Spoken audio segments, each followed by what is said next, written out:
5월은 가정의 달입니다. 가정의 달을 맞이하여 영광의 모든 가족들이 하나님의 사랑으로 충만하시기를 바라고, 또한 오늘은 어린이날입니다. 영광의 다음 세대인 주일학교 모든 어린 심령들에게 하나님이 주시는 지혜와 명철을 그리고 믿음으로 복되게 성장하기를 주님의 이름으로 축원합니다.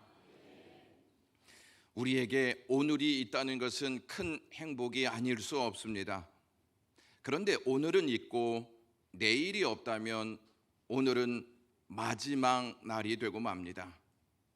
내일이 없는 오늘은 생각하기도 싫습니다. 오늘이 있는 것은 내일을 준비하라고 주어진 소중한 시간입니다. 과일 나무에 내일 과일이 열리는데 오늘로 끝난다면 과일은 열리지 못합니다. 내일 결혼은 하는데 오늘만 있고 내일이 없다면 그것만큼 안타까운 현실은 없을 것입니다. 내일이 없는 오늘은 희망과 의미가 없습니다. 우리에게 현 세대만 있고 다음 세대가 없다면 그것은 불행입니다. 오늘날 우리는 큰 염려를 안고 살아가고 있습니다. 저출산율로 다음 세대가 점점 줄어들고 있습니다. 23년 4분기 합계 출산율이 0.65명으로 역대 최저치라고 합니다. 한국의 저출산율 현상은 전 세계적으로 유사한 사례를 찾을 수 없을 만큼 심각한 수준이라고 말합니다. 그 결과로 인구가 줄어들고 교육시설과 학교가 사라지고 빈 집들만 늘어나고 있습니다. 우려할 수밖에 없는 현실이 우리에게 닥치고 있습니다. 이를 어떻게 극복해야 하는지가 우리의 과제입니다. 기성세대는 다음 세대가 꿈을 갖고 복되게 살아가는 것을 보면서 기쁨을 얻습니다. 다음 세대를 통해 얻고자 하는 기성세대의 기쁨은 기성세대가 무엇을 얼만큼 다음 세대에 남기느냐에 따라 기쁨의 척도가 결정이 됩니다. 다음 세대는 기성세대가 무엇을 남기느냐에 따라서 어두운 내일이 될 수도 있고 밝은 내일을 맞이할 수도 있습니다. 우리는 저출산율 문제로 미래가 어두울 것을 걱정하고 있습니다. 물론 저출산율 문제도 걱정해야 하지만 그보다 먼저 우리는 지금 자녀들에 대한 양육은 문제가 없느냐는 것을 따져보아야 합니다. 그것을 따져보기 전에 자녀에 대한 개념을 바르게 정립하고 있는지 점검하실 필요가 있습니다. 여러분들은 여러분들의 자녀를 어떠한 개념으로 바라보고 있습니까? 시편 127편 3절을 보시면 자식은 하나님이 우리에게 맡기신 하나님의 기업이라고 말씀하고 있습니다. 여러분들은 하나님의 기업인 자녀를 어떠한 방식으로 양육하고 있습니까? 이러한 질문에 많은 분들이 다른 것은 몰라도 자식만큼은 내 뜻대로 안 됩디다 라고 말할 것입니다. 혹시 우리의 방식대로 양육하려고 했기 때문이 아니겠습니까? 여러분들은 누가 기뻐하는 자녀로 양육하고 있습니까? 하나님이 주신 자녀는 하나님이 기뻐하시는 방법대로 양육해야 할 줄로 믿습니다. 하나님이 기뻐하시는 양육 방법은 바른 신앙을 자녀들에게 전수해 주는 것입니다. 예수님도 우리와 똑같이 어머니의 뱃속에서 잉태되어 성장 과정을 거쳤습니다. 육신의 부모였던 마리아와 요셉은 예수님과 해마다 6월절이 되면 예루살렘으로 함께가 절기를 지켰습니다. 유대인들, 이스라엘 백성들은 절기를 하나님과의 관계를 확고히 하는 매우 소중한 시간으로 여겼습니다. 유대인의 관례에 의하면 그들은 매년 3번 예루살렘에 올라가 절기를 지켜야 했습니다. 오순절, 유월절, 장막절이 그렇습니다. 새 절기는 다 중요합니다만 그 중에서 특히 유월절이 매우 중요합니다. 누가복음 2장 42절 말씀 보시면 예수께서 12살 되었을 때 그들이 이 절기의 관례를 따라 올라갔다가 라고 되어 있습니다. 우리나라는 자녀가 20살이 되어야 성인으로 보지만 유대인은 남자아이가 12살이 되면 그 아이를 어른으로 봅니다. 이스라엘은 12살이 되는 유대인 남자아이들을 율법의 아들이라고 부릅니다. 왜냐하면 유대인 남자아이들은 12살 때부터 모세의 율법에 기록된 모든 의무를 지켜야 했기 때문입니다. 그래서 예수님도 12살이 되었을 때 유월절을 지키기 위해 예루살렘으로 올라가셨던 것입니다. 이스라엘 사람들은 크게 2가지를 기억하며 유월절을 지켰습니다. 하나는 하나님의 능력과 은혜로 애굽에서 해방되고 죽음을 넘길 수 있는 구원의 날, 그날을 기억하였습니다. 죄를 넘어서고 죽음을 넘어선 그날을 기념하여 유월절을 지켰다는 말씀입니다. 그래서 그들은 해마다 유월절이 되면 구원하신 하나님을 기억하고 하나님 앞에 나아가 예배하며 축제의 시간을 가졌습니다. 누가 뭐라고 해도 자신들은 하나님이 구원하신 하나님의 백성이고 지금도 하나님의 구원 안에 있음을 기억하면서 하나님께 나아가 영광을 돌렸습니다. 또 다른 하나는 그들이 애굽에 있을 때의 고통과 고난을 기억했습니다. 애굽으로부터 받았던 압제와 억울함을 잊지 않으려고 그들은 유월절에 쓴 나물을 먹고 발효되지 않은 빵을 먹었습니다. 고통의 교훈을 잊지 않으려 했던 것입니다. 그들이 이렇게 유월절을 지키고자 예루살렘으로 올라갔던 것은 우리가 어디로 향해야 하는지를 알고 있었기 때문입니다. 이를 통해 우리가 다음 세대의 전수에 주어야 할 신앙은 다음 세대가 어디로 향해 나아가야 하는지를 알려주는 것입니다. 어디로 향해 가는지를 보면 누구를 향해 가는지를 알 수 있기 때문입니다. 해마다 유월절이 되면 요셉과 마리아는 예루살렘 성전을 향하여 올라갔습니다. 해마다 유월절에 예루살렘 성전에 올라가는 일은 요셉 가족에게 쉬운 일이 아니었습니다. 예수님이 사셨던 나사렛에서 예루살렘까지 151km 정도의 거리였습니다. 3대 절기에는 이스라엘 성인 남자들은 모두 예루살렘에 가야 했습니다. 예수님은 12살부터 1년에 3번 예루살렘으로 올라가셨습니다. 33살까지 사셨으니 공생애까지 합하면 거의 100번이 넘는 길을 왕복하셨다는 계산이 나옵니다.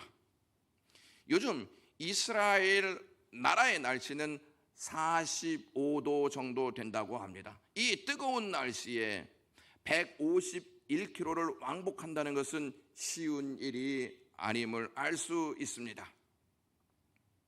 예수님의 아버지 요셉은 가난한 목수였습니다. 가난한 가정에서 해마다 6월절에 예루살렘에 올라가는 것은 아주 힘든 일이었습니다. 게다가 12살 된 아들까지 데리고 예루살렘으로 간다는 것은 더더욱 어려운 일이었습니다. 6월절을 지키기 위해서 예루살렘에 7일 동안 체류해야만 했습니다. 7일 동안 예루살렘에 있어야 했기에 경제적인 것도 만만치 않았습니다. 그럼에도 불구하고 그들이 6월절을 지키기 위해 해마다 예루살렘에 올라간 것은 자신들이 하나님께로부터 받은 은혜가 얼마나 큰지를 잘 알고 있었기 때문입니다. 하나님께로부터 어떠한 은혜를 입었는지를 알면 삶의 초점을 하나님께 맞추게 되어 있습니다. 그러므로 그들이 한 해의 우선순위를 유월절에 두고 그것에 맞춰 계획을 세우고 그것에 맞춰 저축을 하면서 살았던 것입니다. 우선순위를 유월절에 두니 상황에 따라 움직이지 않고 유월절에 맞춰 생활하였습니다. 여러분들은 무엇에 우선순위를 두고 살아가십니까? 우리는 하나님의 은혜로 구원받은 하나님의 백성인 줄로 믿습니다. 우리가 받은 하나님의 구원의 은혜가 얼마나 크고 깊은지를 알면 우선순위를 하나님께 두고 하나님께 우선순위를 두면 하나님께 예배하는데 우선순위를 두게 되어 있습니다. 여러분들에게 있어서 하나님은 우선순위입니까? 차선입니까? 하나님을 차선에 두면 상황에 따라 하나님을 예배하는 것을 달리할 것입니다. 우선순위를 유월절에 두었던 마리아와 요셉의 삶은 예루살렘 성전으로 향해 있었습니다. 우리는 자녀에게 우선순위를 어디에 두어야 하는지 전수해 주어야 합니다. 그러기 위해서 부모 세대가 반드시 해야 할 것이 있습니다. 무엇이냐? 먼저 본을 보이는 것입니다. 이 세상은 하나님 반대 방향으로 가라고 계속 부추기고 있습니다. 여러분들의 자녀가 하나님 반대 방향으로 나가는 것을 방관하고 계실 것입니까? 부모가 하나님께로 향해 있으면 자녀들도 부모를 따라 하나님께로 향하게 되어 있습니다. 부모가 하나님께로 향하여 있지 않으면 자녀들도 똑같이 하나님께 향하여 있지 않습니다. 여러분, 자녀들을 신앙 교육을 할 때 특별히 주의해야 할 것이 있습니다. 그것이 무엇이냐면 무작정 예배 가야지, 예배해야지 라고 다그치기보다 왜 우리가 하나님을 향해 있어야 하는지, 왜 우리가 하나님을 예배해야 하는지를 차근차근히 성경을 통해서 알려줌이 필요합니다.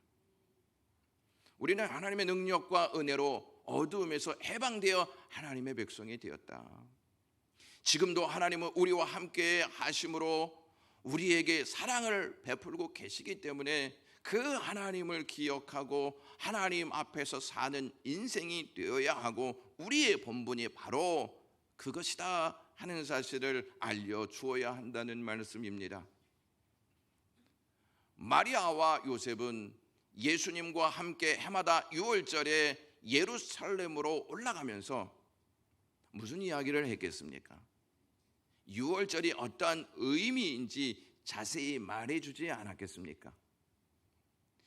유월절을 마치고 마리아와 요셉이 집으로 가는 중에 예수님은 예루살렘에 그냥 머물러 계셨습니다. 요셉과 마리아는 그 사실을 모르고 있다가 하룻길을 지나서야 예수님이 없어졌음을 알게 되었습니다. 유월절에 기쁨과 감격을 안고 집으로 가는 길에 아들을 잃어버린 것입니다. 왜 요셉과 마리아가 예수님을 잃어버린 것일까요?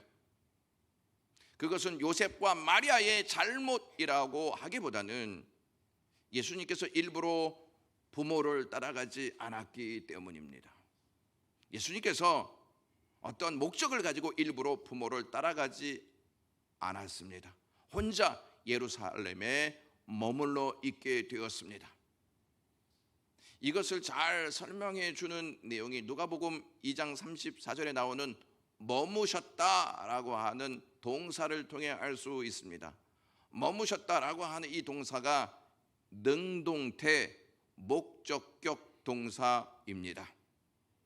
그날을 마치고 돌아갈 때 아이 예수는 예루살렘에 머무셨더라. 그 부모는 이를 알지 못하고라고 기록되어 있습니다. 그러니까 예수님은 분명한 목적을 가지고 스스로 예루살렘에 머무셨다는 뜻입니다.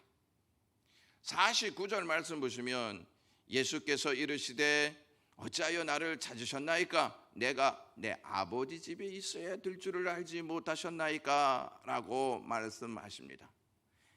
이 표현에서 매우 중요한 표현이 내 아버지라고 하는 표현입니다. 고대 유대 문헌들을 살펴보면 하나님을 우리 아버지라고 말하지 나의 아버지라고 부른 적은 거의 없었습니다.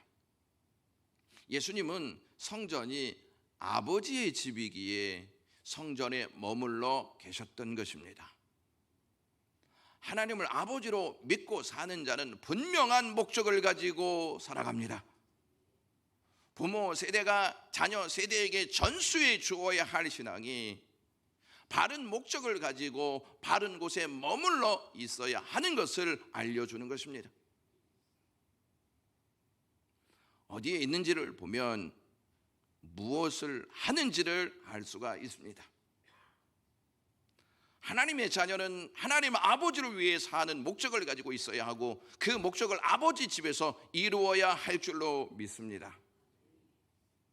그런데 여기서 우리가 한 가지 문제를 생각할 것이 있습니다. 어떻게 마리아와 요셉은 하루가 지나서야 아들을 잊어버렸느냐 하는 사실입니다. 당시 유월절을 지키기 위해 예루살렘으로 가던 사람들은 가족끼리 움직이지 않고 무리를 지어서 움직였습니다. 당시 도로 사정이나 치안 상태가 좋지 않았기 때문입니다. 유월절을 보내기 위해 예루살렘으로 가고 오는 사람들은 보통 두 그룹으로 나누어서 출발했습니다. 여자들과 아이들 그룹, 그리고 남자들 그룹이었습니다.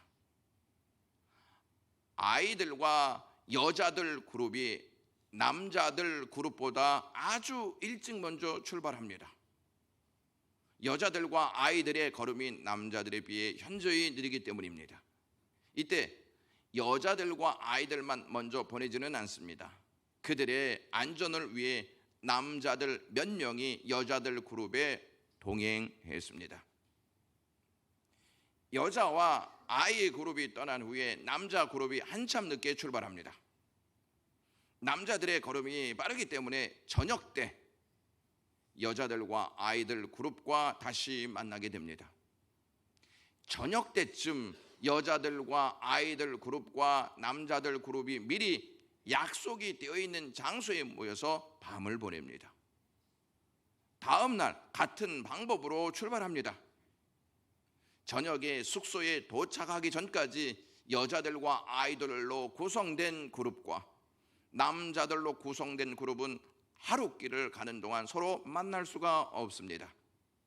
따라서 아들이 안 보이자 요셉은 당연히 내 아들이 내 부인과 같이 있겠지라고 생각하고 출발했던 것이고요. 예수님이 그렇게 엄마와 같이 출발하는 그 나이를 보면 12살이지 않습니까? 그러니까 마리아는 어떤 생각을 했냐면 이제 성인이니까 아빠랑 같이 오겠지, 이러한 생각을, 서로 다른 생각을 하고 있었던 것입니다. 그리고 난 다음에 요셉과 마리아는 하룻길을 간 후 저녁에 숙소에 도착해서 같이 만남을 갖게 되는데 아들이 없어진 것을 그때 알았습니다. 요셉과 마리아가 서로 다른 생각을 했다는 것을 알 수 있습니다. 요셉과 마리아는 사람들이 많이 모여 있는 곳을 찾아다녔습니다. 사흘 후에 요셉과 마리아는 예루살렘 성전에서 아들을 다시 만났습니다. 예수님은 성전에서 율법 선생들과 앉아서 토론을 하고 있었습니다. 이것은 유월절 절기 동안 성전에서 흔히 볼 수 있는 광경이었습니다. 어디에서 토론했냐면 사도행전 3장에 나오는 솔로몬 행각에서 서로 토론을 했습니다. 유월절 기간에 성전 마당을 개방하여 누구든지 종교적인 문제, 신학적인 문제를 질문하고 전문가들, 율법 박사들의 대답을 들을 수 있도록 했습니다. 예수님도 그 열린 마당에 참여했던 것입니다.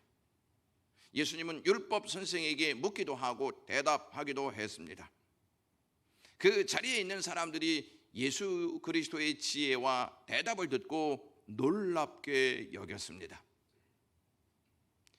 그런 아들을 보면서 대견하게 보였지만 한편 마리아는 너무 걱정이 되어서 누가복음 2장 48절에 이렇게 묻습니다. 그의 부모가 보고 놀라며 그의 어머니는 이르되 아이야 어찌하여 우리에게 이렇게 하느냐 보라 내 아버지와 내가 근심하여 너를 찾아노라 라고 이야기했습니다. 마리아의 질문에 예수님은 49절에 이렇게 대답하십니다. 예수께서 이르시되 어찌하여 나를 찾으셨나이까 내가 내 아버지 집에 있어야 될 줄을 알지 못하셨나이까 라고 했습니다. 요셉과 마리아는 예수님의 대답을 듣고 충격을 받았을 것입니다. 예수 그리스도의 말씀을 듣고 이해할 수가 없었을 것입니다. 그러나 어머니 마리아는 예수님의 말씀을 듣고 마음에 담아 두었다고 성경은 기록하고 있습니다. 예수께서 사흘 동안 가슴 졸이며 찾아다니다가 성전에서 만난 부모에게 어찌하여 나를 찾으셨나이까 내가 내 아버지 집에 있어야 될 줄을 알지 못하셨나이까 라고 말씀하신 이유는 무엇입니까? 12살이 되었을 때 유월절 절기를 맞이하여 예루살렘에 올라가신 예수님은 자신이 누구인지 진지하게 생각했습니다. 예수님은 내가 왜 이 땅에 살고 있는지 진지하게 고민했습니다. 그리고 예수님은 그날 자신이 요셉의 아들이면서 하나님의 아들이라는 사실을 인식하게 되었습니다. 예수님이 자의식을 갖게 된 것입니다.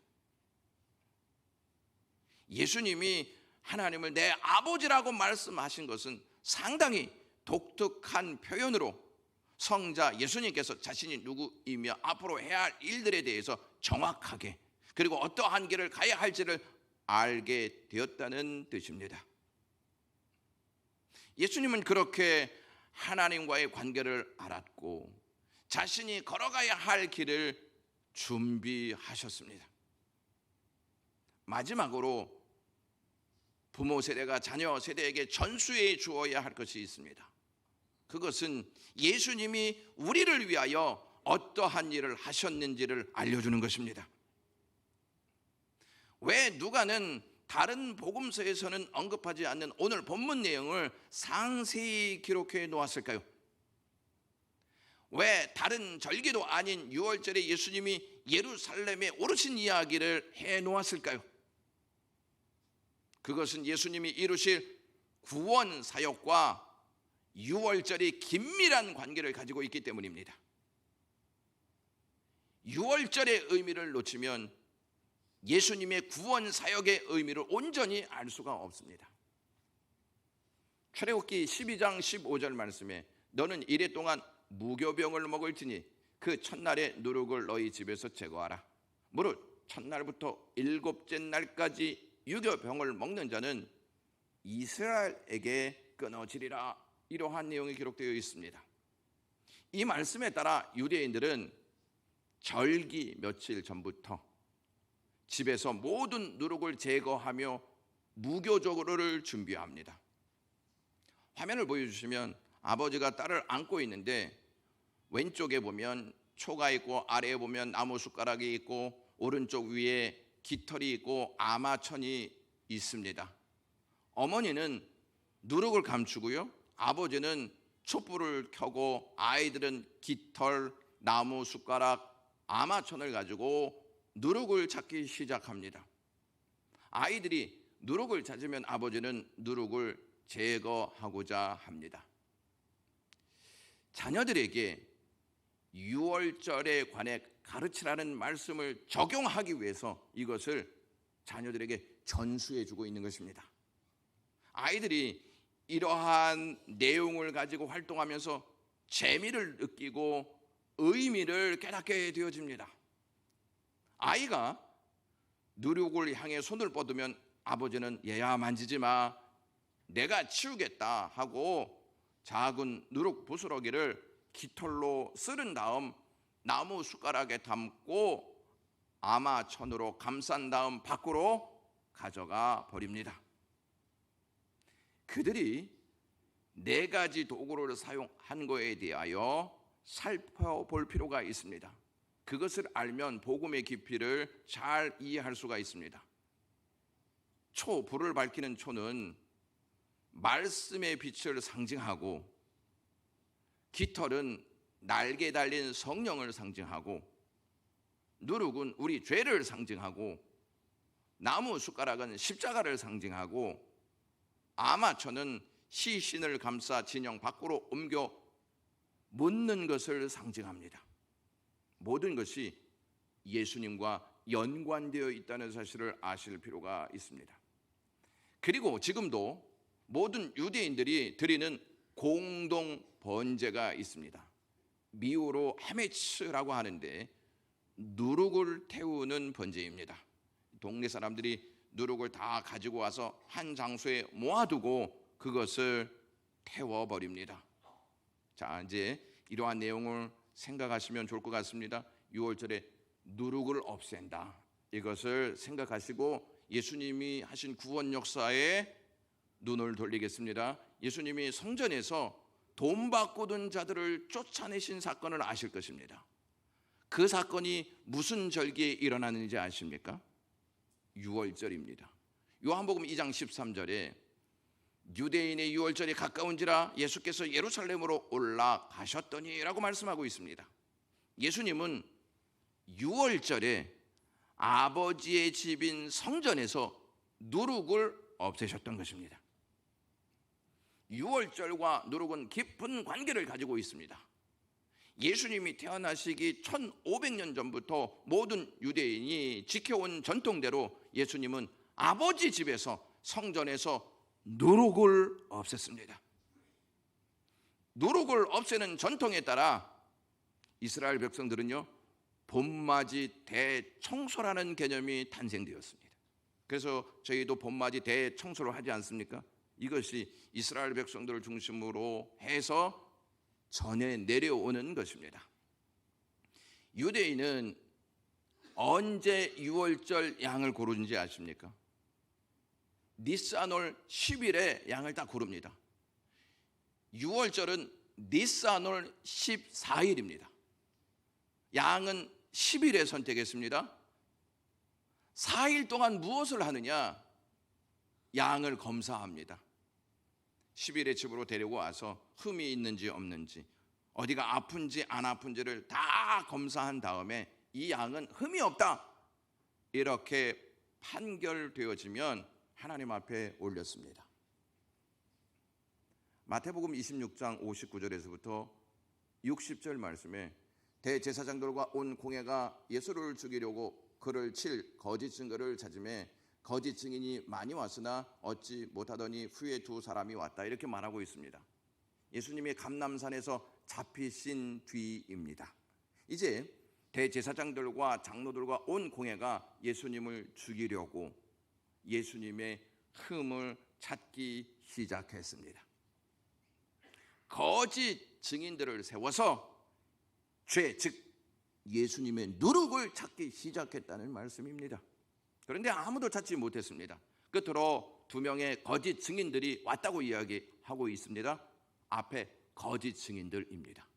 일단 서기관과 제사장들은 거짓 증인을 찾으려 했지만 예수님께 아무 잘못도 아무 흠도 찾지 못했습니다.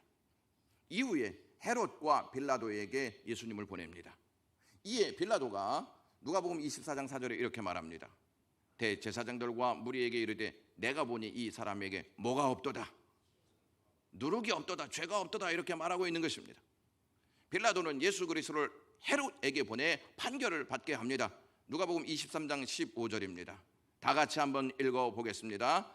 빌라도가 대제사장들과 무리에게 이르되 내가 보니 이 사람에게 죄가 없도다, 이렇게 판결합니다.